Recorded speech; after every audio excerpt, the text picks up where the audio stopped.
Welcome back to another episode of Be Our Guest here on Musical Theater Radio. I am your host, as always, Jean-Paul Jovanov. You all know I run a radio station, Musical Theater Radio, so I love adding new work to the station's rotation of songs. And I did just that by adding the new album, Dreaming.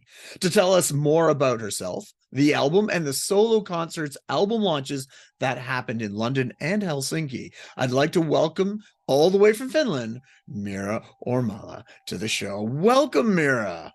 Thank you very much for having me, and hello. Well, it's great to meet you. I love the album and the way it sounds, and we'll Thank get into you. all of that and the fun stuff, but I always like to get to know my guests first before we get into any of the fun stuff. Okay. So I'd like to know the 30-second bio. So who are you in 30 seconds? Oh gosh, I was born in Helsinki, Finland. I trained classically here first, and then I moved to London to train at the Royal Academy of Music. Did my West End debut in Love Never Dies. Then have been working in theatre, in opera, operetta. Most recently did Christine in Phantom of the Opera in Norway, in Oslo, at the premiere production of Phantom in Norway. And yes, have just finished my debut album, which came out a few weeks ago. So, Awesome. Yeah, I don't know, was that 30 seconds? It was about 24, so you have I've got seconds 3 seconds. Whatever you want. That's fine. So were you always into musical theater and opera and singing growing up, or is that something you discovered a little bit later in life? I think I was always into it. I started with piano playing from a very early age. I was 3, I think, when I started piano.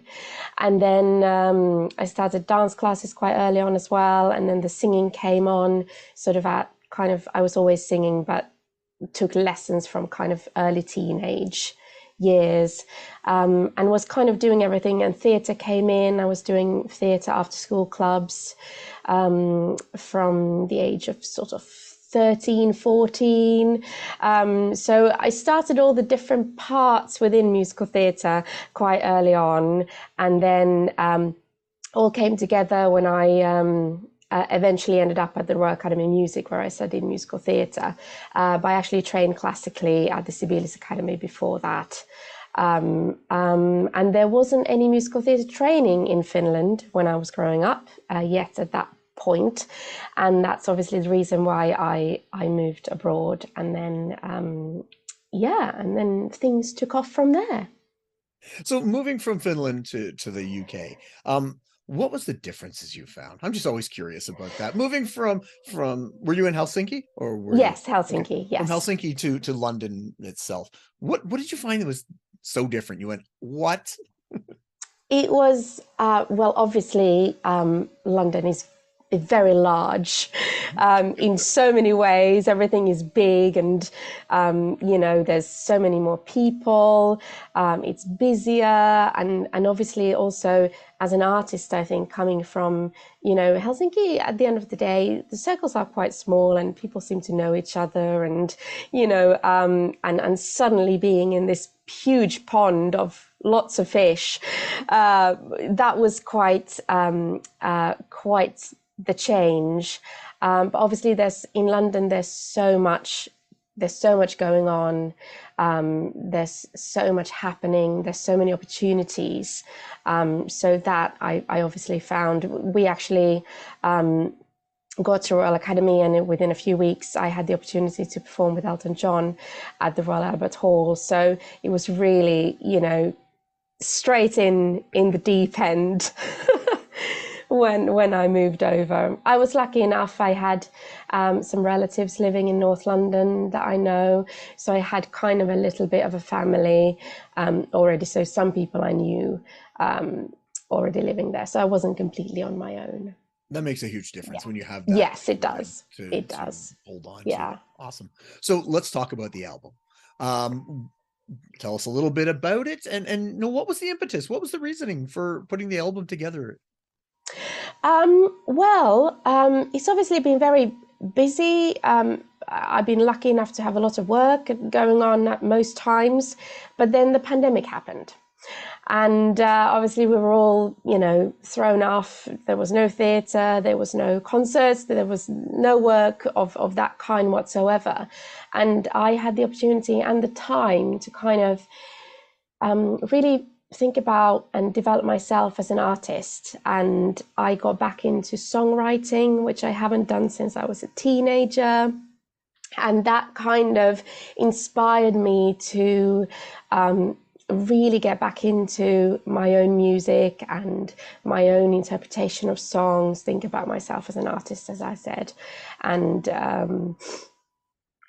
those kind of things, really. So it was really a lockdown project that started out, and then finished quite a bit later, because as these things do, they drag out.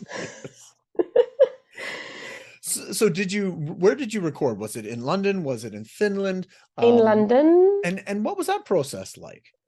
Yeah, it was amazing. I got to work with a studio I had worked with before. So I did an EP back in 2018. Auburn Jam Music, Nikki and Joe Davison there, who are absolutely amazing. We created a lot of very new, fresh arrangements for a handful of musical theatre songs, some classical crossover songs, and then obviously did the original songs as well. So that was really, and I had the opportunity on the album to work, to collaborate both with obviously Broadway and West End star John Owen Jones on one of the tracks, as well as the Finnish Youth Choir, who joined in on the Finlandia track, one of the Finnish tracks on the album. Yeah, the whole CD is very eclectic. Like you got the musical theater, you got the pop, you got the Finnish songs. I'm curious, how did you choose? How does one choose what songs go on an album? Because if you're a band, you're obviously just playing your own stuff, or if you're a cast recording, you've got the show. But when it's a solo endeavor, how do you choose? Oh, that was very hard. It's very hard to narrow it down, because you have so many ideas and so many thoughts of, you'd love to include absolutely everything. But maybe I definitely wanted to have something that reflected my heritage. So therefore, the sort of Finnish, there is one song, Finlandia, which is a combination of the very famous song Finlandia, which is almost like a national anthem here in Finland, put together with the psalm Be Still My Soul, and then another Swedish classical piece as well. And then obviously I wanted to have another Phantom song, because Phantom has been such a big part of my career. So therefore a new version of The Point of No Return, which isn't done. I haven't heard many new versions of it. So it was kind of wanted to pick a song that maybe was less done and we could do something interesting with and exciting. And then the musical theatre, other musical theatre pieces, there's a funny story connecting to You'll Never Walk Alone, which is that me and my husband were on a cruise ship at the beginning of the pandemic. We were performing on there, and it was supposed to be a 2-week cruise concert tour, which ended up being an 8-week sail around the world, because we got stuck on the cruise ship. We weren't allowed to get off at any point because the pandemic was happening, and we were asked to do some extra shows. We were stuck together with passengers, and we put together this show that we chose, for some reason, I suggested as the last song that we would do You'll Never Walk Alone, which was a horrible mistake because I was a complete mess and everyone was crying. But the song has stayed with me, and therefore it's ended up on the album as well. So it's really, I think they are all songs that somehow I have connected with, I have some kind of personal connection to, and also in terms of the classical crossover songs, finding pop songs that maybe haven't been done before in that style. So yeah, trying to find new ideas and then obviously the original songs. I wrote maybe 10 songs or something during lockdown, and we chose a couple that I felt were the strongest contenders for the album. So yeah. Now, as most of my listeners know, sometimes we go off on a tangent and go on a detour. So when you brought up the pandemic, being stuck on the cruise ship for 8 weeks, I'm just more curious now. Yes. When you got told that, 2 weeks to 8 weeks, and not only that, you had to keep performing and you had to figure out new music because obviously the passengers had heard everything at that point. Yes. Was it stuff you had to learn new? Was it something in your repertoire? How did that go? So obviously at the time we didn't know it was going to be 8 weeks. We were just told indefinitely because we didn't know when we were going to be able to get off. So that was the hardest part. Had someone said, okay, it's going to be 8 weeks, 2 months, 3 months, whatever. But we were told, we don't know. We're just going to sail around until someone lets us off. And we managed to. Eventually we flew to the Middle East, and then we sailed around Cape Town all the way to Barbados, where we ended up, and we managed to get a charter flight from there. So but yes, absolutely, like you said, we had performed all of our normal shows already, and we just picked things from our repertoire, and everyone didn't know everything, so maybe you can learn this verse or this chorus and do a little harmony there, and yes, and collected backing tracks, and some of us played the piano a little bit, and it was really putting it together on the spot. You must have got to know the audience after a while, and there must have been the same people coming to see and get to know them, which that's a crazy experience. Absolutely, completely mental, and it was amazing actually to all together perform on a ship and be able to meet the audience afterwards. And we rarely get to do that with theatre unless at stage door and stuff like that. But really sharing that experience together with the passengers was quite special. Well, you probably got a bunch of those passengers buying your CD and your new hopefully album. So let's bring it back to that. Yes. that's my segue back. I was gonna say your version of Chandelier, it's different. Was that your idea? Who came up with that arrangement? It's very interesting and cool. That was actually yes, one that I wanted to do and wasn't sure myself we were going to be able to make it work. And it was really Joe and Nikki at Auburn Jam Music who said, what if we just take kind of all the original instruments out of it and do lots of strings and slow it right down, because I said, I'm not sure if this is going to work as a classical crossover piece. I love the song and I'd love to make it work, but I don't know how. And they came out with the ideas of bringing it right back, the tempo, bringing in the strings, and making it kind of this very floaty, airy version of it that I'm very pleased with the end result. So hopefully, and that was I chose to bring that out as my first single. So that was the first single from the album.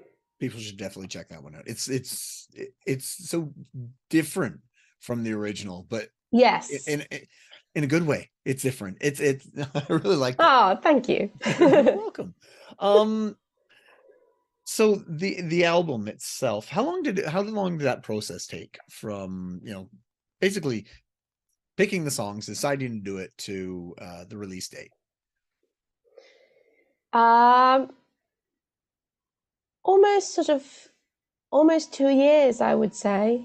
So started kind of second part of pandemic to 2021. Started kind of putting things together, looking for funding as well. I was very fortunate to get some funding from some Finnish and Swedish funds as well. Excuse me. And then you did a concert. And then Yes, release concerts, both in Helsinki and in London. So we did in London, the concert was at the Other Palace in the West End, and that was just a couple of days after the release of the album. And that was fabulous. So it was lovely. Joe Davison was actually playing the piano for me, so it was lovely to have him making the live debut of the album as well, as it were. And then the Helsinki concert was just a few days ago on Tuesday here in Helsinki at Musiikkiteatteri Kapsekki is the name of the theatre. What's it like? You've obviously been on stage, you've done shows and stuff, but now this is about you and your album and just standing on stage looking out at people. How does that feel, that it's this is about you and your work and your creation? It feels different. It's really special to be able to stand and perform not just original songs that you've written, which is very scary, but pieces that you've sort of originated because the arrangements are new. So it's really, and then obviously putting the whole show together, having the guests and having, it's just you, solo concert, speaking in between. Yeah, I did script it a little bit just to know a little bit of what I was supposed to be saying in between, but it feels very different to any concerts that I've done before, because obviously it's very much like you said, it's presenting my own work and my own creativity and that it's a wonderful feeling. And I was very lucky with the audiences I had both in London and in Helsinki. It was a real pleasure to perform for them. Very nice. Very nice. Now, I don't know how many people have done this, but you've played Christine in Love Never Dies, yes, and you played it in Phantom. So I'm curious how many performers have done both the same role in two different parts, and I'm always curious, like, is there a change within the character between Phantom and Love Never Dies? Does she grow as a person? What's that like to play the same character in two different shows? Definitely. Obviously Sierra Boggess has done both as well. And she was the original Christine in Love Never Dies in the production that I did in London. I feel like, obviously I did them in reversed order. I did Love Never Dies first and then Phantom after that. But they were both absolutely amazing experiences. When I joined Love Never Dies, it was a new piece. We were in rehearsing. Andrew Lloyd Webber was there. The director was there. We were, rehearsing the piece and making changes and creating it. And as a recent graduate that I was at the time, it was incredibly exciting for me to be part of that process. And then with Phantom in Norway, it was a new production with Stephen Barlow directing it. And we went back to the book and we explored, it was quite a lot of a kind of almost like darker version of Phantom than the West End production. And I feel like to have been able to build her life and work on Christine's life from the beginning, when she's very childlike in the beginning of Phantom, to then growing up into a young woman at the end of Phantom, and then to continue her life as a mother, obviously in Love Never Dies, and